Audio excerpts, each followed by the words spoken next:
হিসাবে ব্যবধান হবে। শেয়ার শেয়ার জিনিসটা প্রথম নম্বর কথাই হলো শেয়ার লেনদেন করা যাবে কিনা।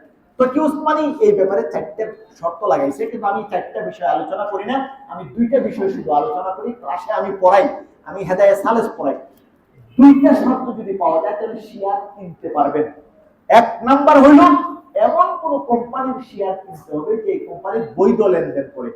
আর 2 নাম্বার হইল যেই কোম্পানির শেয়ার আপনি নিছেন এই কোম্পানি টাকা পয়সার লেনদেন ছাড়া তাদের নির্ধারিত অ্যাসেট থাকতে হবে, বস্তু থাকতে হবে। আর না হলে তো টাকার লেনদেন করে আপনাকে টাকা বাড়াইয়া দিবে, সুদ হয়ে যাবে।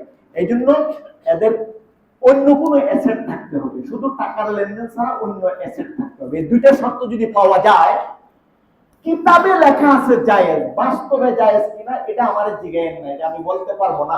তবে একটা কবিতা জানি, এটা বলে দিব, কবিতাটা বলে দিব, আপনি পরে ফলাফল বাইর করেন। শেয়ার বাজার দান্দা হাজার, শেয়ার বাজার দান্দা হাজার, নামলে পরে ধস, বাহির হইবে রস। শেয়ার বাজার দান্দা হাজার, নামলে পরে ধস, বাহির হইবে রস। হেদায়া সালেস আমি পড়াই। একটা ধান্দা যদি কোনো জায়গায় থাকে যেটাকে গরর বলে, গরর, একটা গররের কারণে ওই লেনদেনটা হারাম হয়। গাভীর স্তনের মধ্যে দুধ বেচলে গরর আছে, এই জন্য এটা হারাম। গাভীর পেটের ভিতরে যদি বাছুর থাকে এটা বিক্রয় করা যায় না। বাছুর আছে না নাই গরর, বাছুর জিতা না মরা গরর। একটা ধান্দা থাকলে পরে হারাম হয়। আর শেয়ার বাজার দান্দা হাজার, নামলে পরে ধস, বাহির হইবে রস।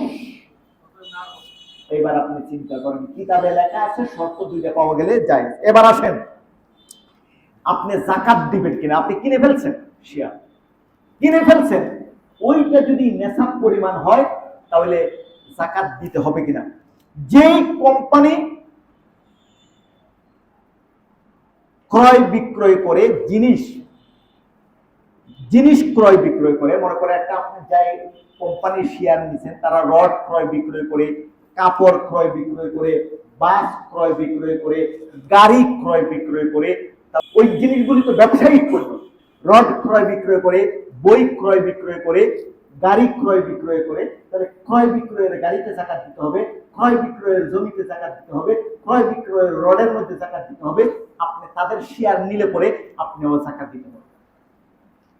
কিন্তু এমন কোন কোম্পানির শেয়ার নিছেন যারা ভাড়া উড়ায়, গড় কিনে কিনে ভাড়া দেয়, তাহলে ভাড়ার যে লাভটা হয়, লাভ যদি নেশাব পরিমাণ হয় তখন যাকাত দিতে হবে।